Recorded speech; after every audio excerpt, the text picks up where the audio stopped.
দাবিতে আজকের ভিডিও অফিসের ডেপুটেশনে দলে দলে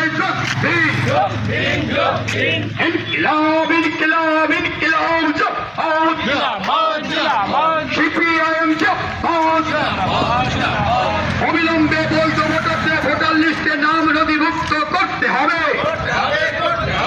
কৃষকদের স্বার্থে অবিলম্বে সমবায় সমিতিগুলো নির্বাচন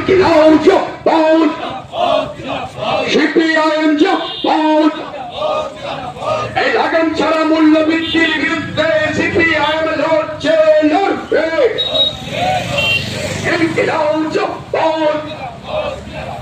উপযুক্ত পুনর্বাসন তারা অনেক কথাই বলেছিল, কিন্তু আজকে দেখা যাচ্ছে যে যারা বাদ হয়েছে তারা মূলত প্রান্তিক মানুষ, এসসি এসটি এবং সংখ্যালঘু অংশের মানুষ।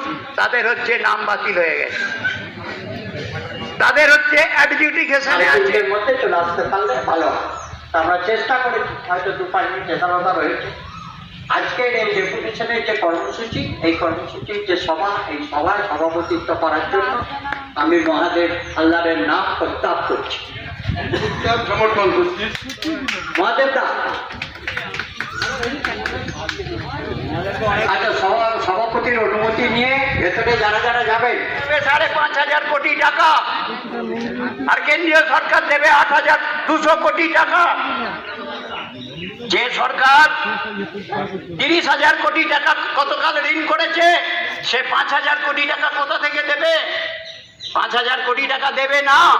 তাহলে যা বরাদ্দ হয়েছে, প্রকৃত পক্ষে বরাদ্দ আরো কমবে, আরো কাজ কমে যাবে। তাই আমরা দাবি করি, ভিডিওর যা কথাবার্তা, যা কথা আমরা শুনছি, সেই গাধাকে গাজর ঝোলানোর মতো ঝুলিয়ে রাখছে। যেদিন বিচার হবে সেদিন তাদের নাম তোলা হবে। আমরা মনে করি, বামপন্থীদের পক্ষ থেকে আমরা মনে করি, যারা কমিউনিস্ট পার্টি করি, যে মানুষের লড়াই ছাড়া কখনোই কোনো জিনিস আদায় করা যায় না।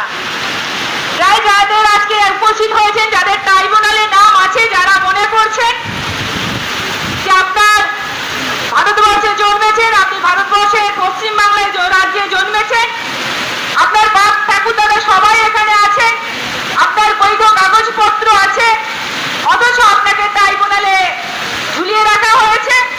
আমরা মনে করি আন্দোলনের মধ্য দিয়ে সেই নামগুলো তোলার ব্যবস্থা করতে হবে। আজকে শুধু